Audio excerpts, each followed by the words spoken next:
The battle of the presidents. Former President Obama reportedly furious over President Trump's wiretapping claims.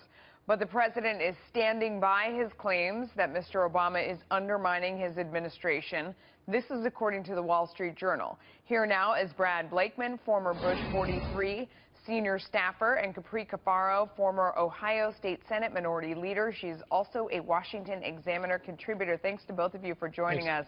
Absolutely, Brad, what's your take on this? Well, my take is that Obama, since the election and even prior to the election, has tried to undermine Donald Trump. Why? Because he saw that his signature piece of legislation, Obamacare, was going to be totally repealed and replaced. That's his legacy. And without that, there's very much less that Barack Obama is going to be remembered for. So I think that continued even after the election to undermine the president, to say that Donald Trump was not legitimate. And Donald Trump is now finding out some troubling things about his predecessor that he made public, and now it's up to Congress to investigate. Yeah, Capri, I mean, do you think that there's really, do you think that this is so out of the ordinary, or do we just not hear about it because in normal transition times, everybody pretends to be all lovey-dovey, and this is still going on behind the scenes, we just don't know about it? You know, I have no idea. I mean, I think that everything about, the 2016 election, as well as, the new occupant of the White House, President Trump, is unique, one of a kind, groundbreaking, and the rest of it. So, to have the transition and the relationship with the previous president be unique, certainly I think is par for the course.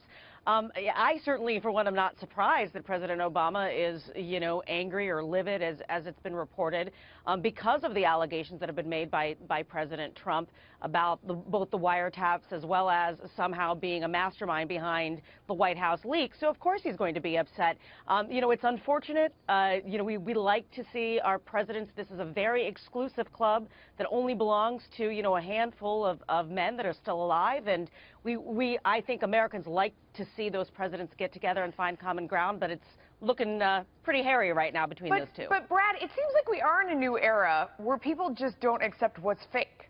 Like, for these guys to pretend like they're friends, or even, between the Clintons and the Bushes, to pretend like they were friends, at least out of the gate. I mean, maybe over time they were, but to a lot of people, it's like, ugh, that's fake, I'm over it. Maybe this is, the American public doesn't want to see them pretend to get along, when in reality, we all knew that Donald Trump was coming into office to dismantle what President Obama had done. That's what he was elected to do, to stop the fakeness. What do you think of my theory?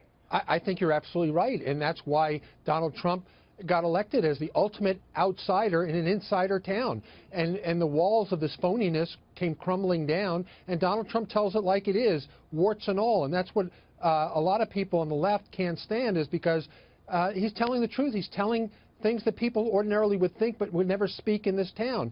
The one good thing about Donald Trump, and hopefully the left will get it, especially with Obamacare, is as crass sometimes as they think Donald Trump is, the guy will make a deal with you. And you should come to the table and negotiate in good faith, because you know what? If you do so, I think you're going to come away with something. We've seen it today with his meetings with Democrats at the White House. Capri, you want to respond to that? I think that there's no question that President Trump, his value, to the American people is the fact that he is candid. And he does cut deals. I mean, I'll agree with Brad on this. I mean, what are they necessarily deals or policies that I always agree with? Probably not, but I think that there's some validity to what Brad said. All right, guys, thank you. Great job. Always appreciate your insight.